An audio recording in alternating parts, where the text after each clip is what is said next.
Amém. Nossa aula hoje vai estar falando sobre a Páscoa. A palavra em hebraico, fechar, que é passar por cima ou pular, dando origem lá no Êxodo. Já deixa aberto aí Êxodo, capítulo 12, para que possamos ter um norte da primeira Páscoa, a instituição da Páscoa, para que possamos seguir. E a Páscoa, lá no Antigo Testamento, é o que vamos estar iniciando aqui. Creio que vai ser um tempo bem curto, mas precisamos estar falando sobre isso. E o que tem a ver com a Páscoa do Antigo Testamento, a Páscoa do Novo Testamento e essa Páscoa nossa atual? O que mudou? O que tem de novo? O que tem inserido? O que trocou? Essa é uma das alianças que Deus tem para com seu povo, com os judeus, com os hebreus, né? E nessa questão de aliança, de pacto, Deus tem para com os judeus mais ou menos umas 5 alianças. Já no Antigo Testamento, com os judeus, Deus tem aliança com Noé, que aparece o arco da aliança, o arco do concerto, nas nuvens. Tem uma aliança que é da circuncisão.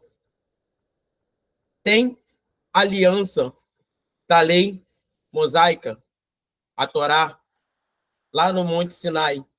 E tem o Shabat, que é o sábado. Isso é, eu estou falando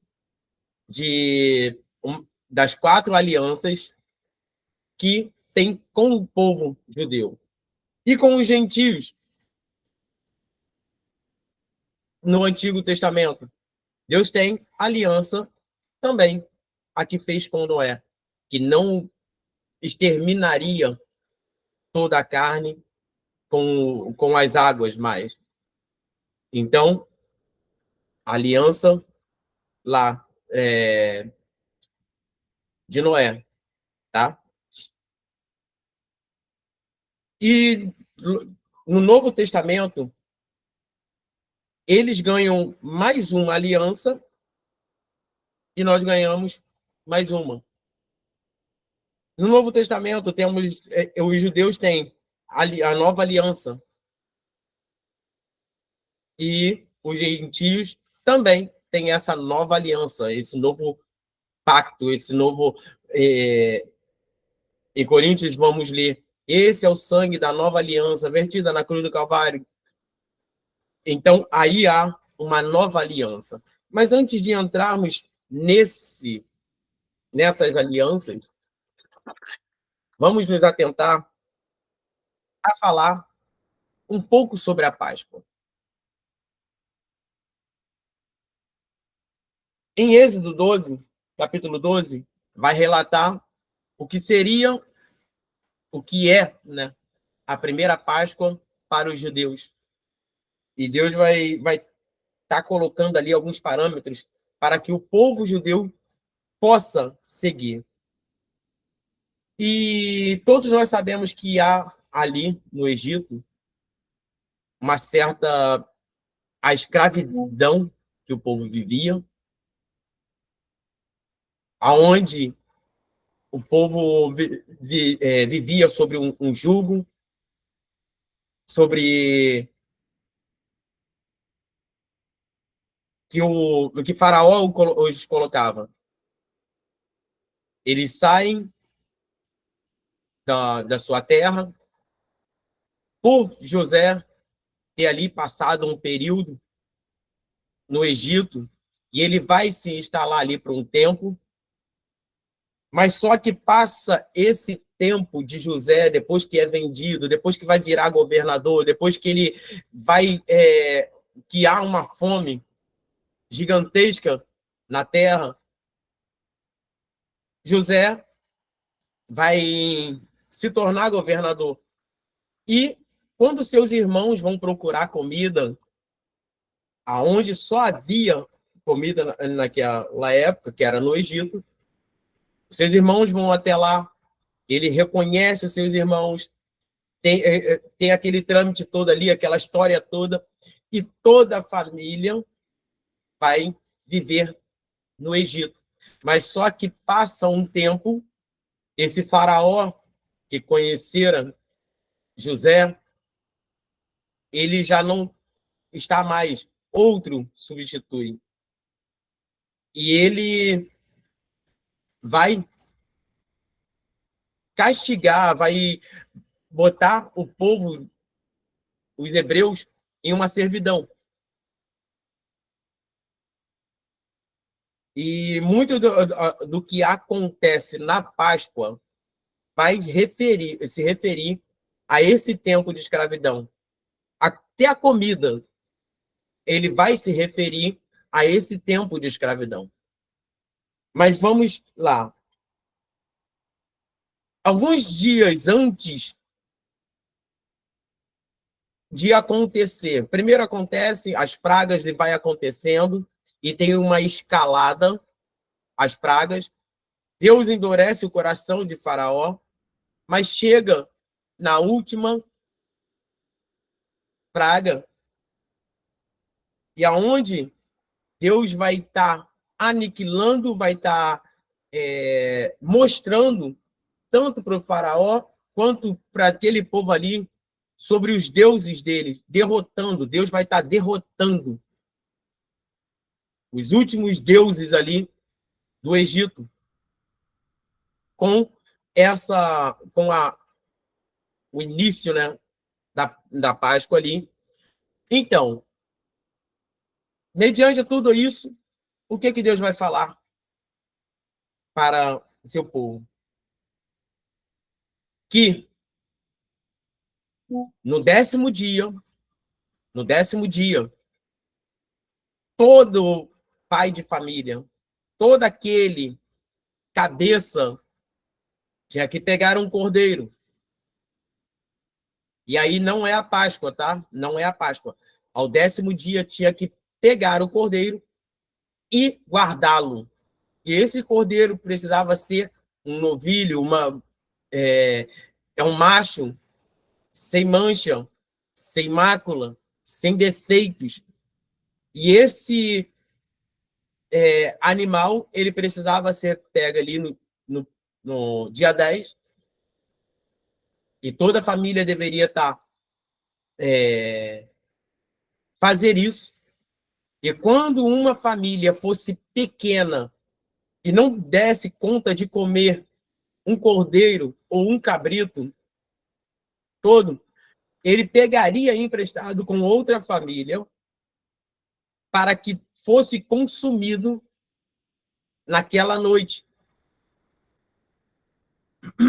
Então, vamos se atentar a isso, desse cordeiro, que ele era pego, macho, sem mancha, e assim foi feito. Todo o líder, o cabeça de suas casas, foram lá, pegaram o cordeiro, e no dia 14, até o dia 14, preparando ali, deixando tudo bonitinho.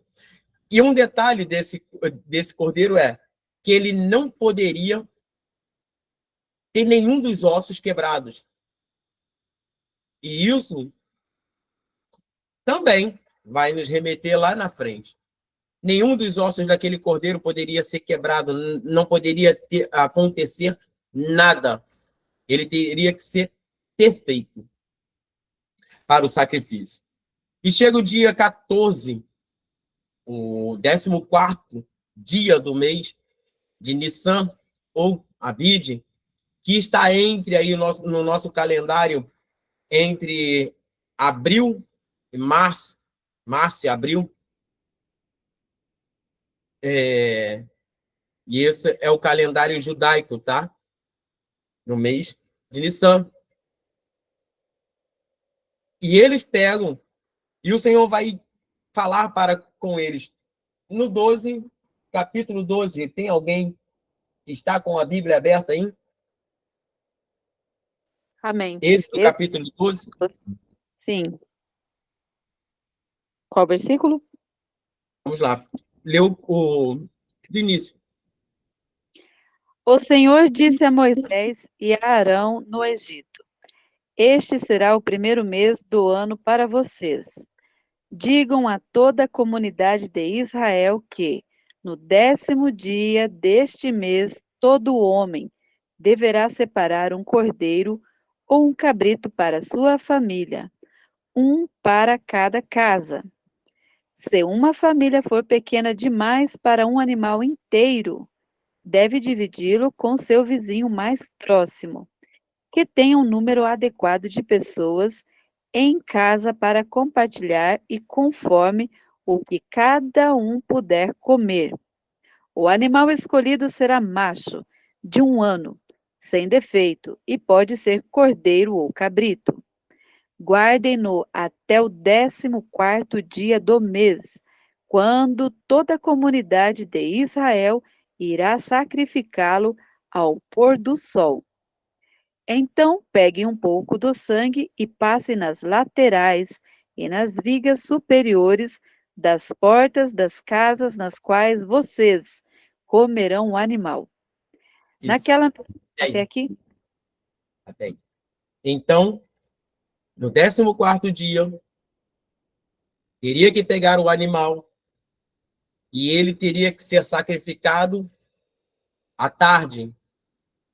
E não no sacrifício da manhã, né? Não no sacrifício da manhã, não no sacrifício depois do meio-dia, e sim no entardecer, na virada, que dá exatamente a saída do povo judeu, o povo hebreu, do Egito. Então, essa é a ordenança que Deus dará. E todos eles deveriam pegar o cordeiro, matá-lo, pegar o sangue e passar nos umbrais da porta, para que o anjo, quando passasse, ele pulasse as casas que tinham o sangue do cordeiro. E assim vai acontecer. E seguindo um pouquinho mais à frente, no versículo 8, vai dizer: E naquela noite comerão a carne assada no fogo, com pão asmos, com ervas amargas, a comerão. Não comereis dela nada cru, nem cozido em água, senão assado no fogo. A cabeça com os pés e com as fissuras. Nada dela deixeis até amanhã. Mas o que ficar até amanhã, queimareis no fogo. Isso é, miúdo, algumas partes ali do animal era queimado no fogo. Então, se dá a Páscoa do Senhor, e vai dizer: comeis apressadamente. No versículo 11. Assim, pois, comereis os vossos lombos cingidos, os vossos sapatos nos pés, os vossos cajados na mão, comereis apressadamente. Essa é a Páscoa do Senhor. Eu vou estar colocando aqui essa, o que lemos aqui, ela vai ser seguido mais à frente. Quem puder, abre em Levítico, capítulo 23, já deixa aí. Ela vai ser seguido. E ao longo do tempo, o que vai mudar? Aqui, possivelmente os copos, o jeito de comer, e apressadamente vão comer. Mas, ao longo da história, eles já não vão comer desta forma. Aqui, eles estão saindo do Egito, estão se libertando do Egito. E mais à frente, vai haver um ritual em cada festa dessa. Cada festa precisa ter detalhadamente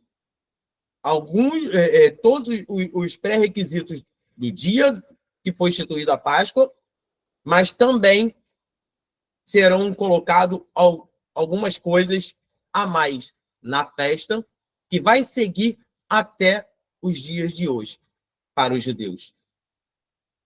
Muitas dessas coisas seguem até o dia de hoje.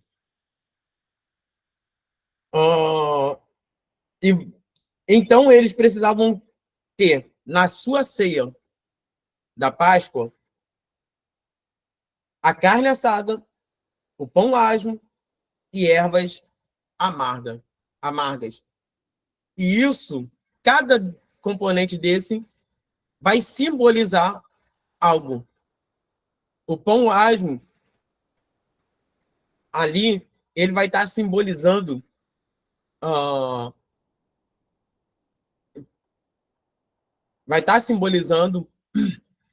os sacerdotes, a tribo de Levi e Israel. São 3 pães. Eu vou estar falando mais à frente, que estamos aqui ainda na saída do Egito. Tá? Vai ter as ervas amargas que vão simbolizar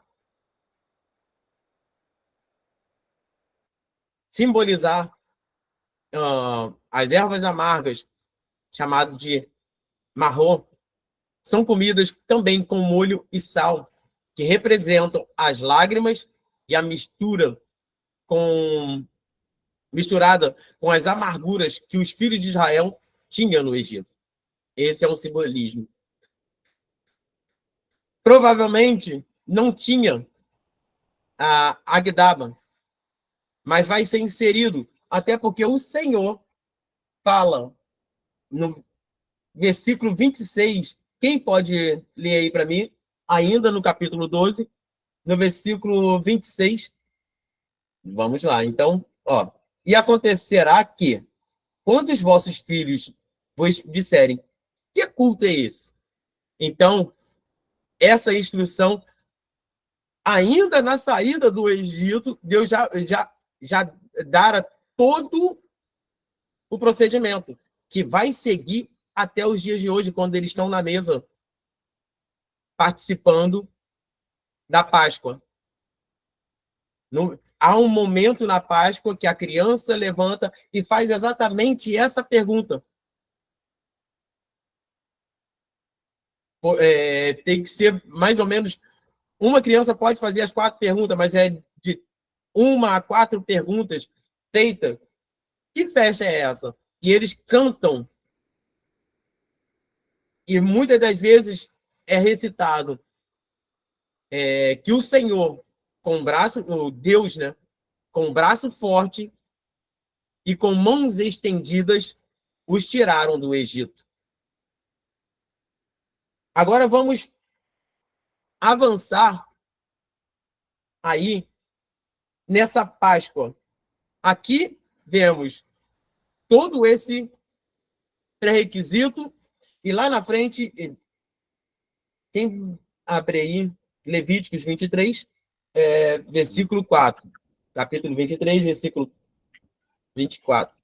Estas são as festas fixas do Senhor, as reuniões sagradas que vocês proclamarão nas datas estabelecidas. Páscoa do Senhor, que começa no entardecer do 14º dia do primeiro mês. No 15º dia desse mês começa a festa do Senhor, a festa dos pães, sem fermento, durante 7 dias. Vocês comerão pães sem fermento.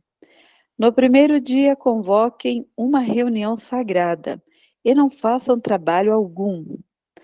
Durante 7 dias, apresentem ofertas preparadas no fogo ao Senhor.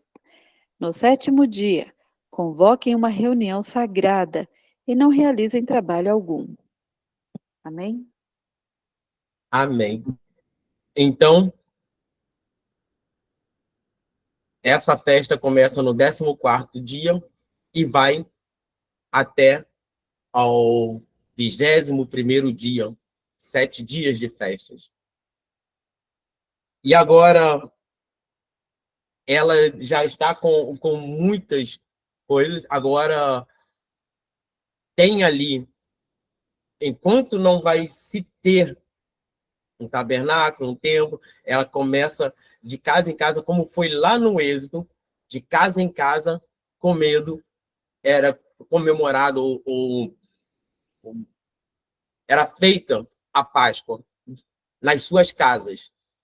Mas depois, quando vai haver um tempo fixo, precisava-se levar o animal, sacrificar, e depois voltava e fazia-se também as cerimônias.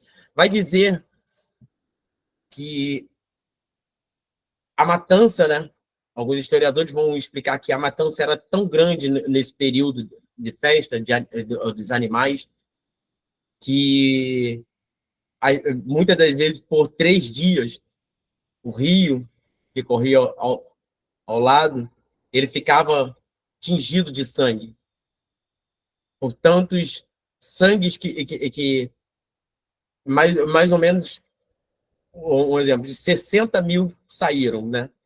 Agora imagina esse tanto de animais sendo sacrificados, sangues, e aí alguns historiadores vão dizer um pouco sobre isso.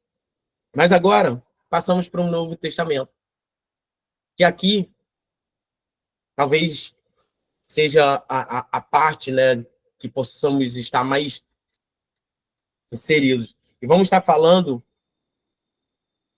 da última ceia, que está em Lucas, a última Páscoa, né,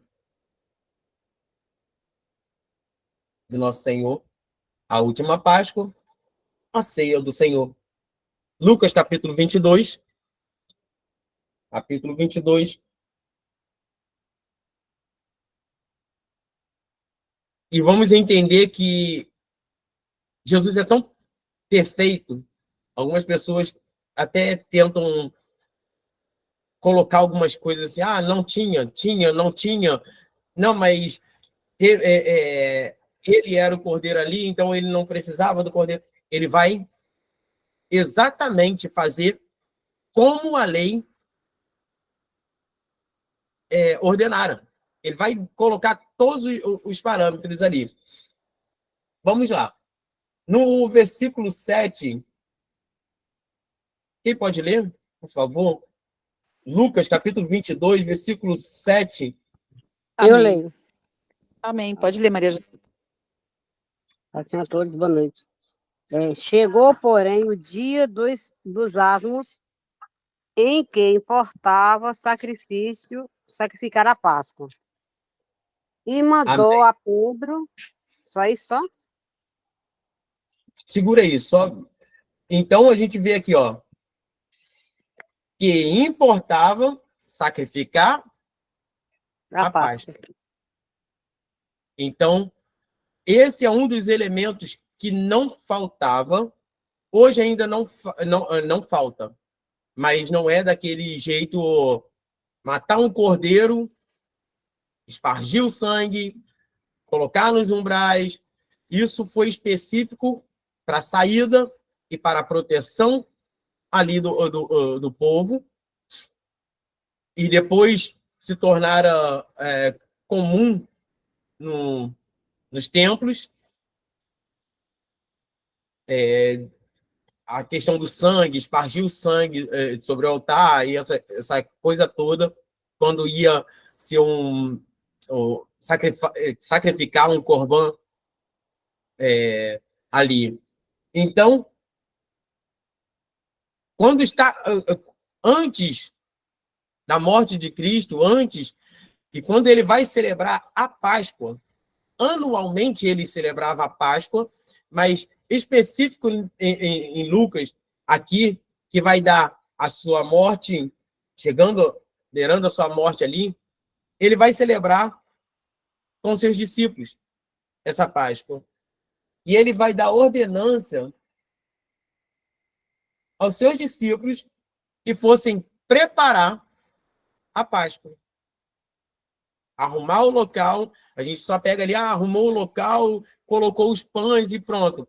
Não, ele vai fazer essa preparação, achar o local, comprar os pães, e até porque os pães começaram a ter um simbolismo específico. Até ali, no judaísmo, 3 era o simbolismo, como eu estava começando a falar, dos pães. E quais são os 3 simbolismos? O primeiro pão. E ele precisava ser sem fermento. O pão deveria ser... Os pães asmos na mesa,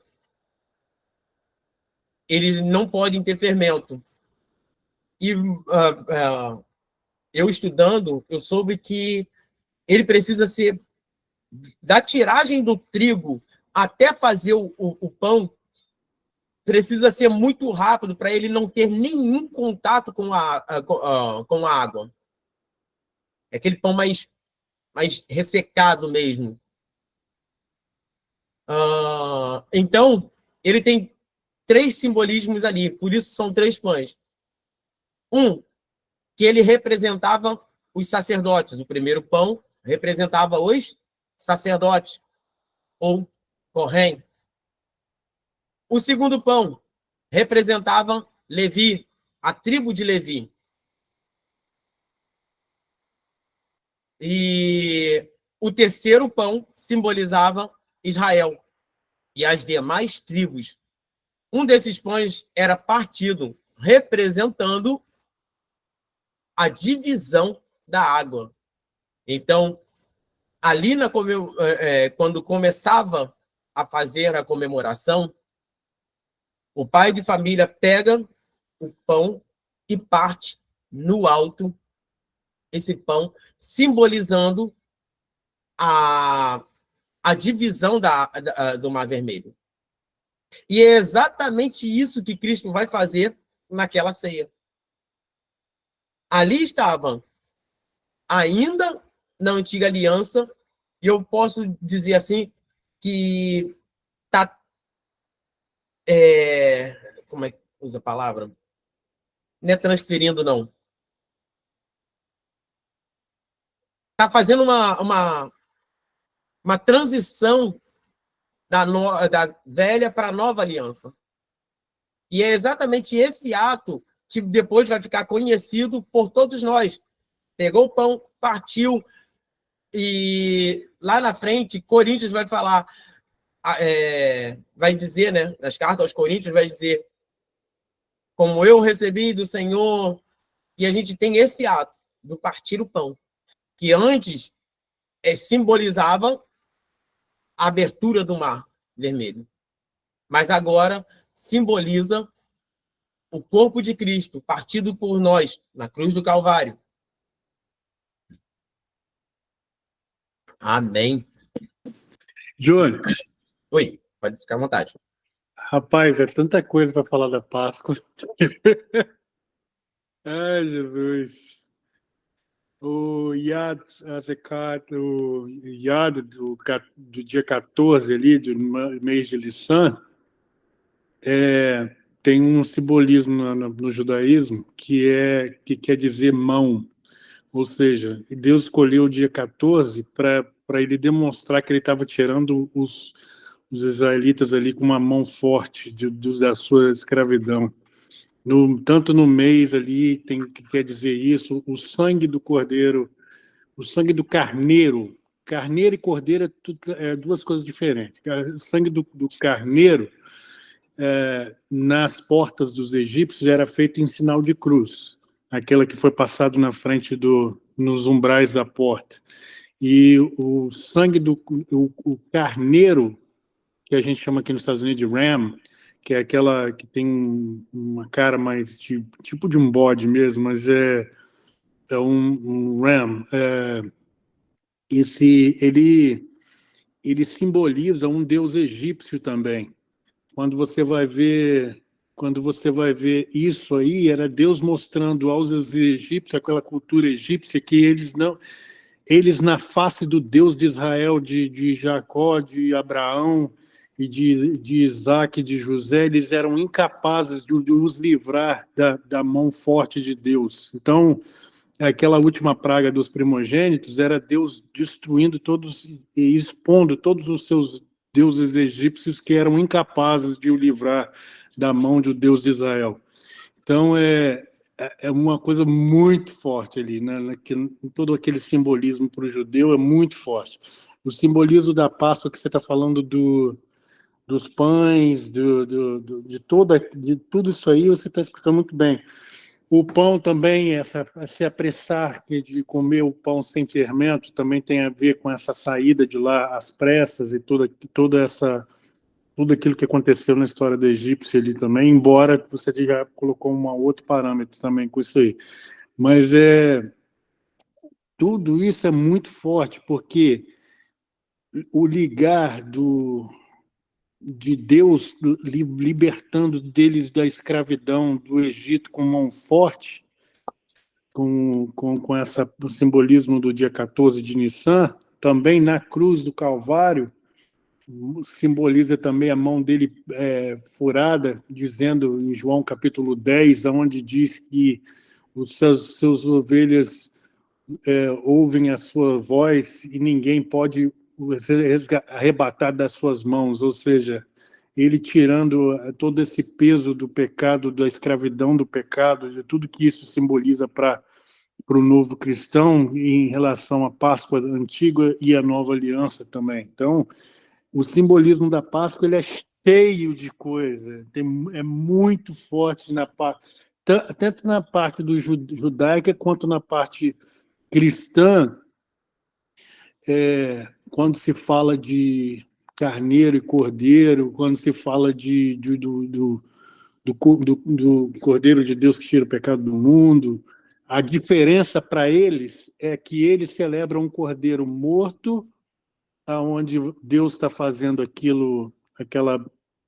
tirando, também tinha um simbolismo também ali, e a gente celebra um cordeiro que é vivo, né? Um que se ressuscitou. Então, há uma diferença muito grande nessas duas aplicações, mas o forte está na mão do Deus de Israel, está na sua libertação do Egito, né? Nessa coisa de libertação do escravo no Egito, essa escravidão do pecado, essas coisas entre uma coisa e outra aí que pode ser relacionado. Então, a Páscoa ela é muito rica no judaísmo. Você conhecendo o judaísmo e a simbologia do judaísmo, quando você vai para a pessoa de Cristo, isso se torna muito forte e muito evidente, porque explica-se tudo. Todo o Velho Testamento, quanto no Novo, você vai ver isso aí, esses versículos que você está lendo dos capítulos aí do Levítico. Se você for ver também Levítico 16, o dia da expiação, se você for ver toda essa coisa, vai trazer junto essa ideia do Velho Testamento, do Novo Testamento, Velha Aliança, Nova Aliança, tudo isso aí. Mas continue. Seu microfone. Essa parte judaica eu aprendi há muito tempo com um judeu. Ele estava palestrando e muitas coisas, claro, para trazer um conteúdo fidedigno, eu tive que estudar um pouco mais agora também. Mas ele já tinha dado os parâmetros todinho, falado como é, e cada simbolismo que eu estou falando aqui. E aí a gente entra no segundo elemento, que é as ervas amargas. Alguns judeus hoje, até mesmo fora do seu país, eles usam as ervas amargas. Tem uma segunda, mas um rabino vai dizer que pode ser também o alface. Você pegar o alface ali e tá limpando direitinho, e ele é molhado, essa erva amarga na mesa, chamada de marrom. São comidas também molhadas na água e sal, que representam as lágrimas misturadas com a amargura dos filhos de Israel no Egito. Esse simbolismo também é aplicado aqui. E aonde vamos ver isso? João vai reclinar sobre o peito de Jesus e vai perguntar sobre o traidor. Quem seria o traidor? E Jesus vai dizer: aquele que eu der o bocado molhado. Isso é uma tradição. Eles pegam a água ali de sal, pegam, eu esqueci até o nome que dá, molha ali no sal e come. Ou molha e dá para alguém. E é isso que Jesus está fazendo, comemorando a Páscoa exatamente assim. E ele vai dizer: aquele que eu der um bocado molhado. Ele vai molhar ali na água e sal e dá para a pessoa, para Judas. João 13:25. 13:25. Obrigado, Lê. Vamos lá, 13:23, que vai dizer: ora, um dos seus discípulos, aquele a quem Jesus amava, estava reclinado em seu peito. E às vezes a gente fica até se perguntando: por que ninguém ali não pegou Judas? E João vai fazer um relato do que está acontecendo ali, um pouco mais abrangente. E isso vai acontecer porque, então, olha só, no 24. Então, Simão Pedro fez um sinal a este, que era João, para que perguntasse quem era a quem ele falava. E inclinando ele sobre o peito de Jesus, disse: Senhor, quem és? O traidor, né? E Jesus respondeu: aquele que eu lhe der o bocado molhado. Então, a gente vê o passo a passo aí, muitas das vezes passa meio batido isso aqui. E ele está comemorando ali nesse sentido. E também tem uma exposição do que aconteceu que precisa ser relatado. Como eu falei, que está lá em Êxodo, que precisa ser relatado toda vez que eles vão comemorar a Páscoa, a história do que aconteceu no Egito, eles precisam relatar, falar o que aconteceu, até principalmente para os mais novos que estão ali, para as crianças. E as crianças vão fazer essa pergunta. Tem eu esqueci o nome do livro que tem. Sefer.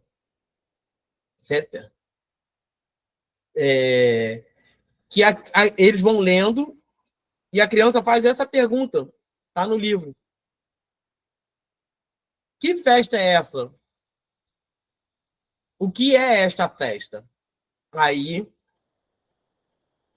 precisa ser explicado que com mão forte e braço estendido, o Senhor tirou, e eles vão fazer o relato da história que acontecera atrás, que o Senhor tirou o povo hebreu do Egito com mão forte.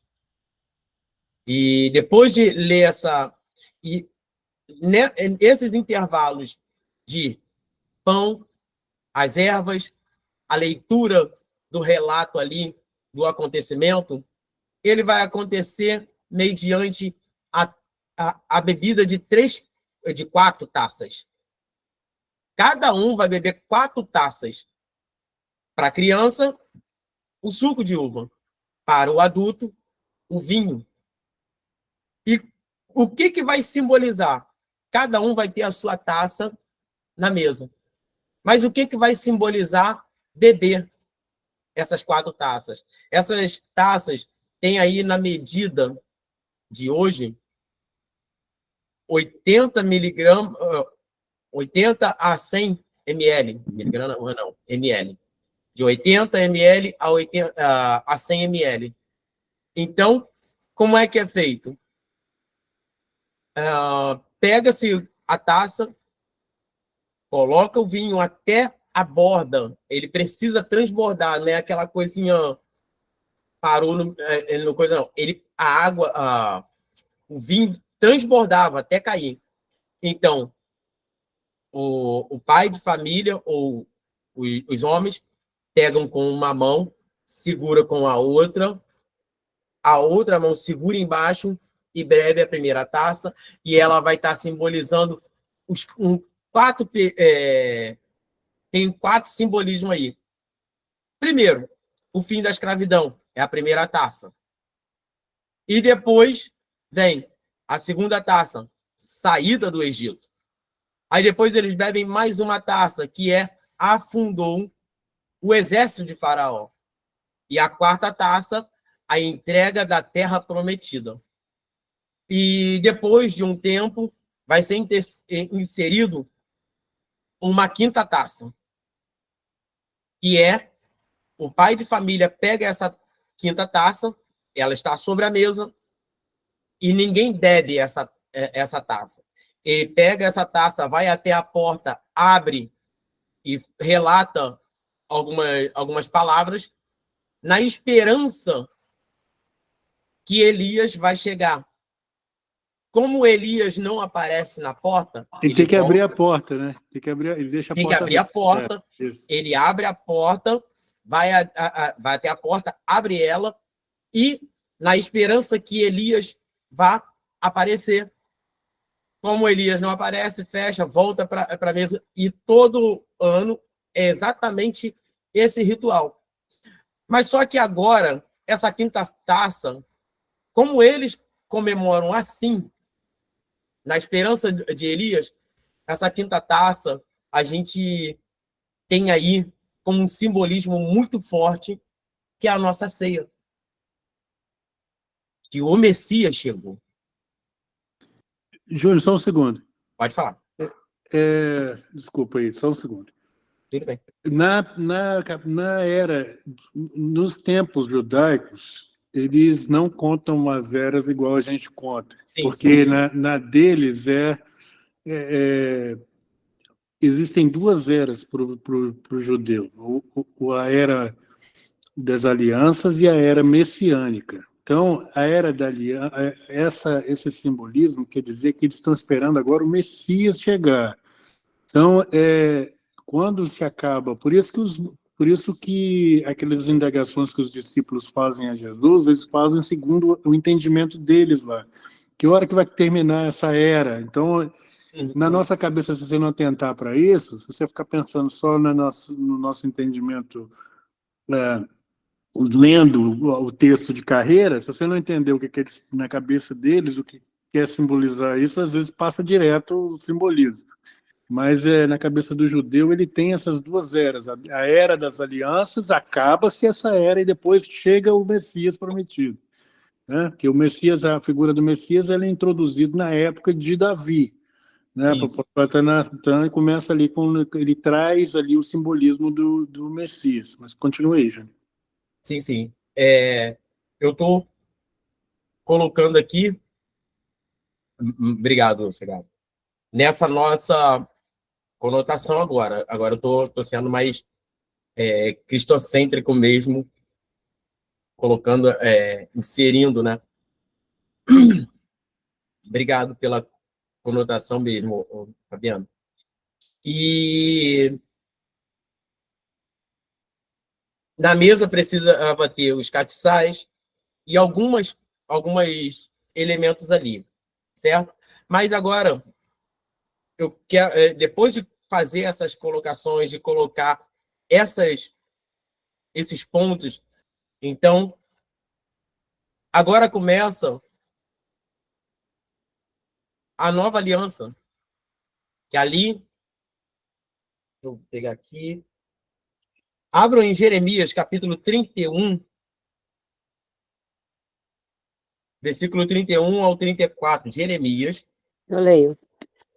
Eis que dias vêm, diz o Senhor, em que farei um concerto novo com a casa de Israel e com a casa de Judá, não conforme o concerto que fiz com os seus pais, no dia em que os tomei pela mão, para os tirar da terra do Egito.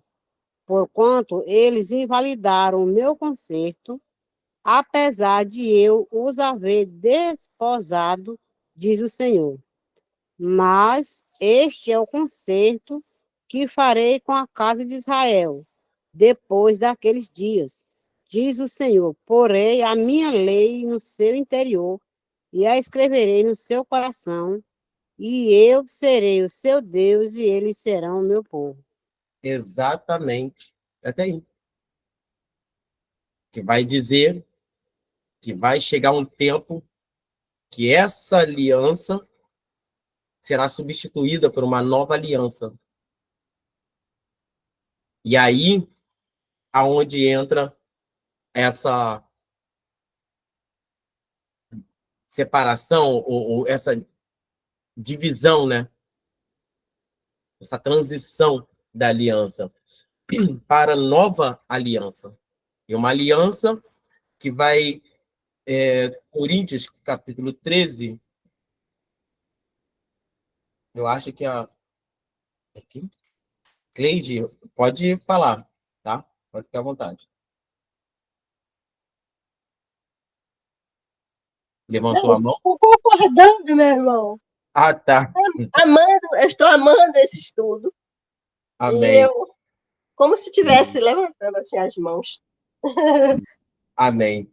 Em Hebreus também fala, né, irmão? Sobre isso aí, em Hebreus tem também, exatamente sobre escrever na tábua do coração também. Sim, sim. 1 Coríntios 11, versículos 11. 23 e 25. Lê para ele, Elisângela. É isso aí. Posso ler? Pode.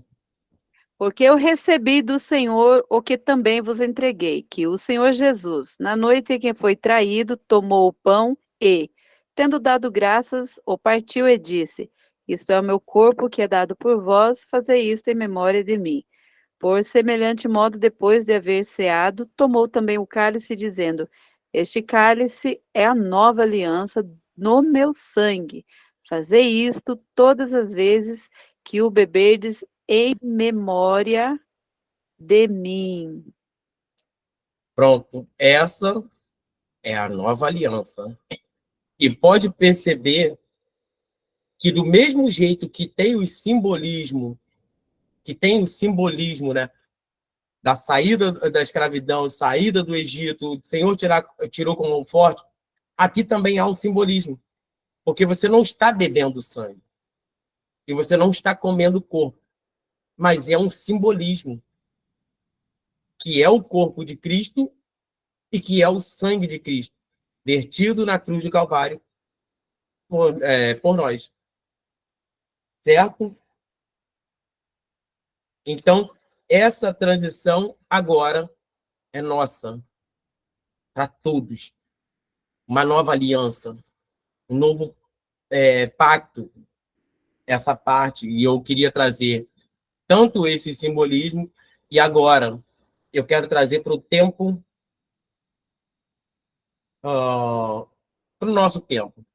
Na antiga aliança, saída do Egito, saída da escravidão, tem os seus simbolismos em cada elemento ali. E agora, na nova aliança, que é morte e ressurreição. Uma vida com Cristo. Uma vida seguindo, né, o cristianismo. E como era chamado naquela época, os do caminho. Então, tendo ali os do caminho, ou tendo Cristo em nossos corações. Eu queria só trazer aqui que Cristo, né, ele vai ratificar isso. Ele vai, aquele cordeiro que precisava ser, durante todo o período do Antigo Testamento, ele precisava ser analisado por um sacerdote, para ver se era sem mancha, precisava passar ali por uma perícia.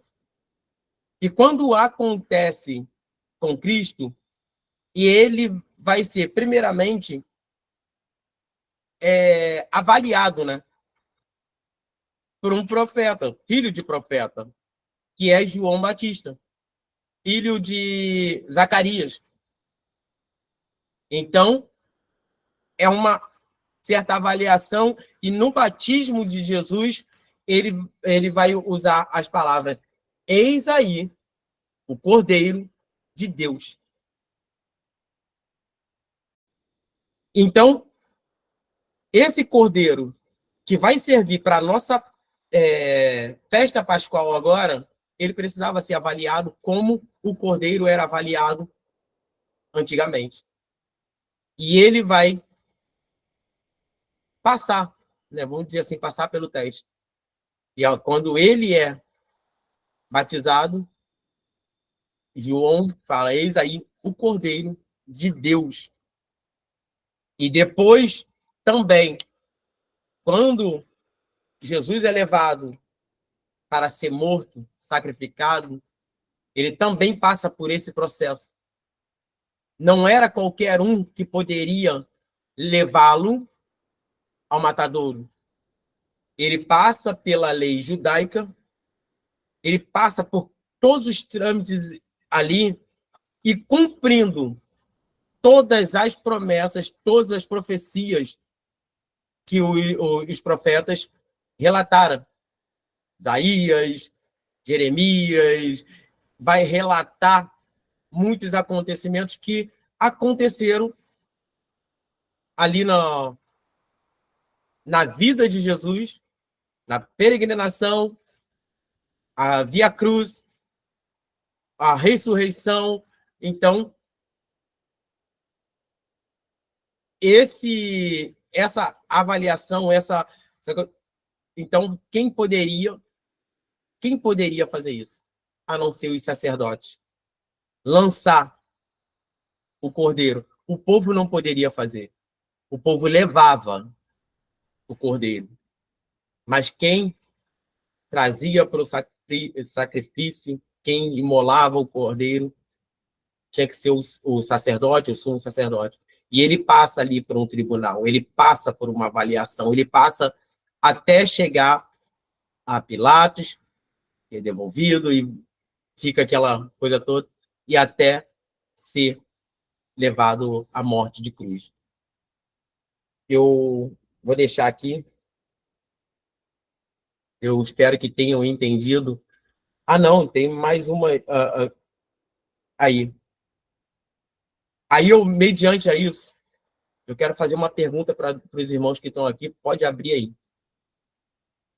Essa Páscoa que celebramos, eu estou falando do modo secular.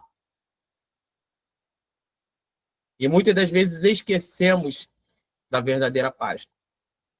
Mas isso daí, vamos trazer para o nosso tempo. Como é que está sendo? O que você tem feito? Eu espero, com a nossa lição de hoje, trazer um alerta para as nossas vidas. Se estamos celebrando a Páscoa de Cristo mesmo, ou se estamos simplesmente anulando a morte e ressurreição, o nosso Cordeiro Pascual, ou se estamos entupindo as nossas vidas com chocolates, com festas e mesas e esquecendo do propósito. esquecendo de algo que é muito maior. É só um desabafo e um alerta que eu trago aqui para nossos irmãos. Júnior, é errado celebrar? Não, não é errado, não. Ao contrário, deveríamos fazer isso constantemente, anualmente, celebrar mesmo, como irmãos, não como um modelo judaico, mas sabendo que tem alguém que morreu lá na cruz, que ressuscitou, e ele é o nosso Cordeiro Pascal. Ele é a razão para a nossa vida termos estar inserido no Evangelho de Cristo. Então, minha irmã, ali ele vai estar celebrando a ceia da Páscoa. E acontece exatamente no mesmo dia que acontece a ceia, a traição de Judas, e ele é levado para um tribunal, um julgamento, na madrugada, e essas coisas vão acontecer nesse período da Páscoa e logo seguido a festa de Pães Asmos, que também vai estar celebrando nesse período. 7 dias de festa de Pães Asmos. Então, está ainda correndo a Páscoa, que é no dia 14, no dia 15. No 14º começa, que é a festa da Páscoa, e no dia 15 começa a festa de Pão Asmos, que vai até o dia 21. E ao terceiro dia, que é um domingo, vai haver, né, a ressurreição de Cristo. Jussara Augusto escreve no chat, Júnior, então não é errado celebrar e sim como é celebrado? Exatamente, até porque ele vai dar essa ordenança ali da ceia, e é um simbolismo para o cristianismo. É um grande simbolismo a ceia do Senhor. E a ceia vai estar constantemente nas nossas vidas. E agora, chegou a Páscoa, você não vai estar comemorando no modelo judaico, mas também não vai estar comemorando nesse modelo secular. Você tem que entender que ali você pode estar comemorando a Páscoa, tendo o seu jantar, estando com famílias, mas não distorcendo a realidade. Eu já vi comemoração de na mesa só ter ovos, troca de chocolates, exatamente na ceia da Páscoa. Troca de chocolates, até porque o mercado ficou muito forte com essa questão. Ficou muito forte. O coelho vai ter uma conotação meio que da fertilidade, de alguns. Depois eu posso estar trazendo melhor para vocês. Aí tem os ovos que também vai estar trazendo algumas conotações. Assim, irmão, eu fiquei a pensar, porque pelo que eu vi, já ouvi alguém falar, que o calendário lá é diferente do outro, né? Desse que o povo comemora. E diz que em dezembro, né, nosso símbolo, que é 25 de dezembro, não é o dia que Jesus nasceu de verdade. E então, nesse calendário que comemora, que mais que, assim, pelo que eu sei, né? Não tenho bem conhecimento, quem comemora, os católicos falam muito sobre isso, eles comemoram sobre isso. Aí, no meu entendimento, se realmente se é assim, não ser no calendário e as pessoas comemorarem, eu acho que não está correto a gente também, os cristãos, fazer isso, né? Se não sei, né? Porque, pelo menos pelo que eu ouvi dizer, que em 25 de dezembro é comemorado era um dia do tal de um deus chamado Dionísio. É o que eu ouvi falar. E não que já não era o nascimento de Cristo. E aí, pelo calendário, essas comemorações não estão erradas? No meu entendimento, né? Pelo que eu vi falar, não tenho certeza. Então, minha irmã, o que eu posso estar falando para os irmãos aqui? Vou voltar na questão da Páscoa e serve para o Natal e algumas festas. É como você está comemorando. Porque se formos atentar ao calendário, eu acho que o nosso é gregoriano, não é isso, Cigado? Se não me falha a memória, tem o judaico, gregoriano, e a gente vai acabar, e tem acontecido isso, tá? Quando as Sim, pessoas... é o gregoriano. O problema todo está na maneira que você, da celebração da coisa. A coisa comercial já é outro sistema, é outra coisa. Coisa que comercial já não tem nada a ver com Bíblia. Mas é o que o Júnior falou aí. Você não vê nem coelho botar ovo, que história é essa? A coisa comercial é outra conversa. Mas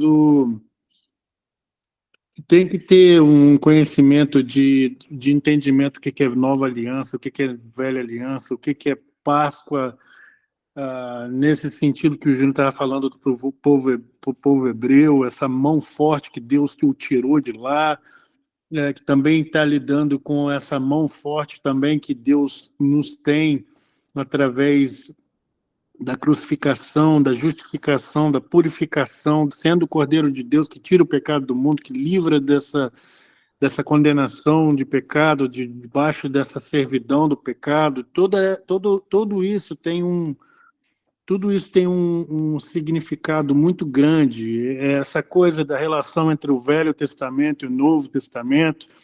A palavra testamento, no termo grego, quer dizer diateque, que significa ali aliança, concerto, ou um testamento.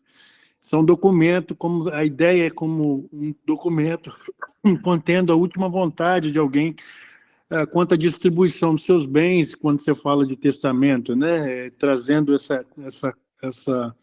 esse entendimento, mas essa palavra é empregada no Novo Testamento como exemplo ali em Lucas 22:20, né? Dessa nova aliança, desse Novo Testamento. Ali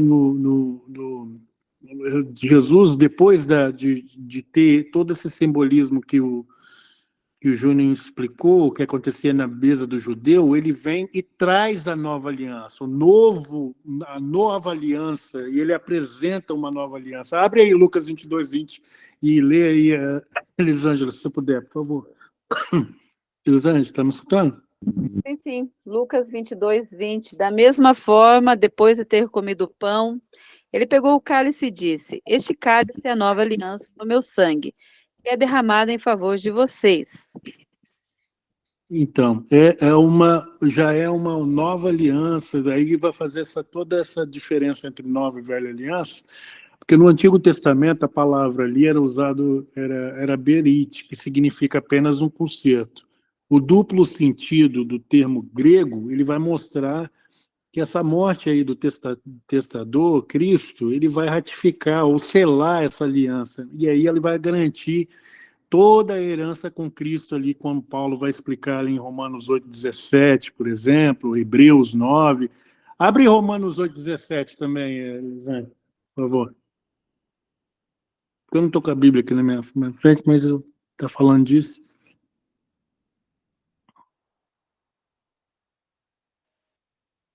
Romanos capítulo 8, versículo 17. Somos... Me escuta? Sim, vai falar da herança, pode falar. Ok.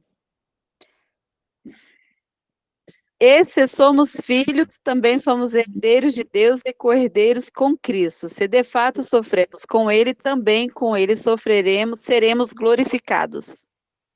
Então, isso aí já está dentro de uma herança dada por um testamento de que foi conquistado. Hebreus 9, de 15 a 17. Abre aí para ver.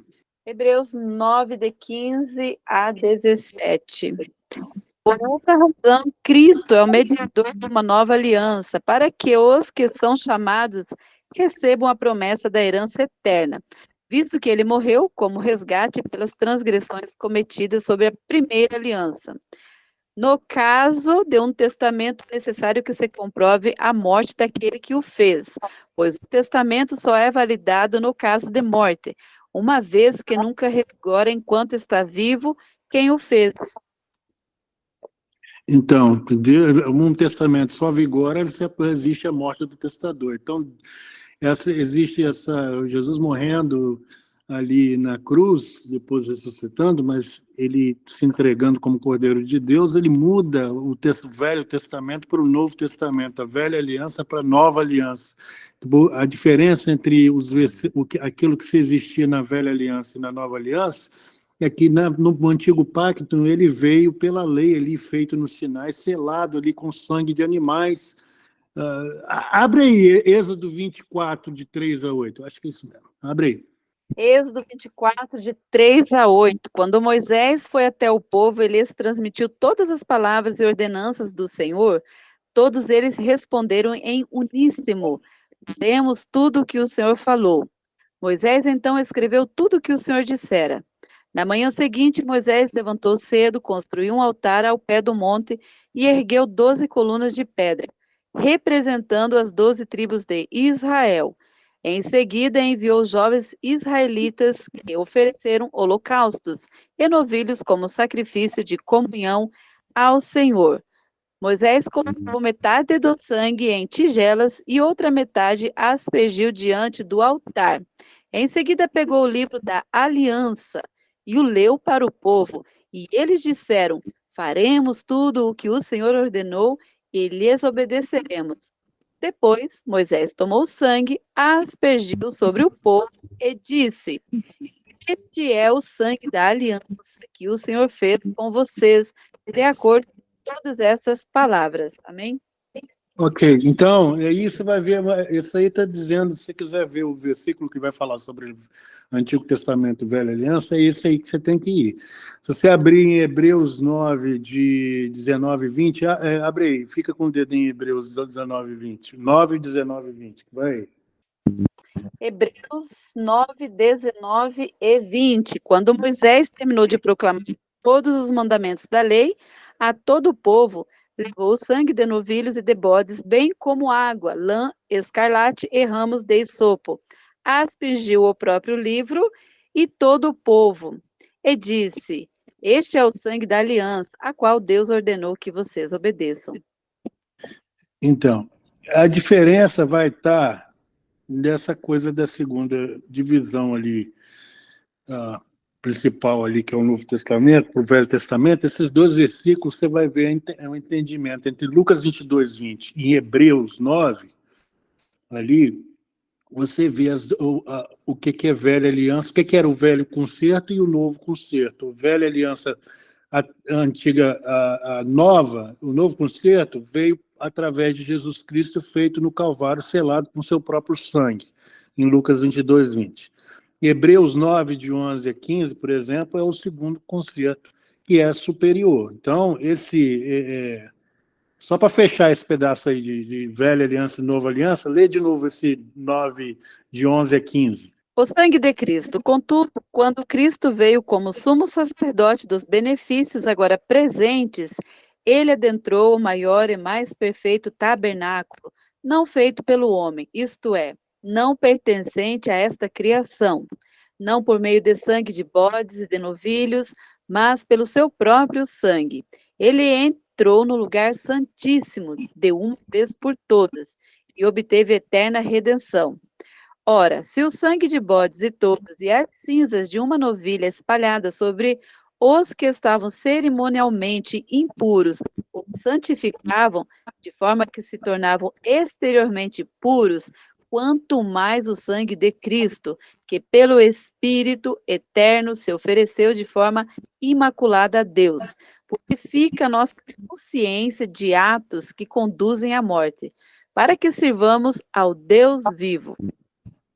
Amém. Entendeu aí? Então há uma diferença entre velha e nova aliança. Se você for ver, embora Então, Júnior, para complementar essa coisa do que você está falando sobre a Páscoa, tem também essa parte forte que é essa coisa do Novo Testamento e Velho Testamento, toda a simbologia do sangue, essa coisa do cordeiro, essa coisa da velha aliança e nova aliança, essa que vai reforçar todos esses copos que você falou de antes do simbolismo do judaísmo ali na ceia, no supper, que você viu no livro lá que estava falando, e depois volta a chegar a essa diferença entre velha e nova aliança. Uma coisa legal para vocês saberem, por exemplo, é que na ressurreição, no costume judaico, quando um senhor estava com seu servo num banquete, ele teria que enrolar, por exemplo, se tivesse o servo e o seu senhor ali, e ele estivesse comendo, ele tinha um pano que ele colocava, e esse pano, ele enrolava, se ele tivesse dobrado ou enrolado, diria que ele iria voltar. Se ele tivesse jogado o pano de qualquer forma, assim, tivesse embolado, queria dizer que ele já tinha terminado. Quando Jesus, na sua ressurreição, tem um versículo em João que vai falar diretamente sobre essa coisa de Jesus ter dobrado o pano, ou seja, estava dizendo perfeitamente que ele iria voltar na sua ressurreição. O pano está... Para o judeu, isso aí é completamente entendido que ele está prometendo uma volta, a sua volta, que ele tinha trazendo para quem fosse ver ali as suas vestes e o pano dobrado, é que em breve ele voltaria. Então é uma coisa muito bonita também, e simbolismo ali, até na sua própria morte e ressurreição, ele demonstra que ele vai voltar, né? Amém. Aleluia. Só para finalizar aqui e responder a irmã, acho que é a Cleide que colocou. Não é errado não, minha irmã. Temos que comemorar, sim, mas temos que nos atentar como estamos comemorando, como estamos fazendo nossos eventos, e não se afastando do propósito. Porque, assim como o Segato colocou, obrigado, Segato, ajudou muito. Eu acabei falando muito da antiga aliança, Segato veio e arrematou tudo, para que possamos entender que a morte de Cristo não foi em vão. E temos que comemorar. Com certeza. Só que temos que saber que somos sal da terra. Não podemos nos conformar com as coisas, vamos dizer que impostas assim, ou colocadas para que... E a gente vai seguindo, daqui a pouco a gente já não tem mais identidade. Se tem uma coisa que eu amo mesmo, nos hebreus, que eles fazem praticamente do mesmo jeito. Não é só isso. Tem várias coisas que eles têm ali e é um dogma para eles. Eles não saem daquilo ali. Enquanto que muitas das vezes a gente está colocando, fazendo, inventando, eles seguem o que foi falado para eles fazerem.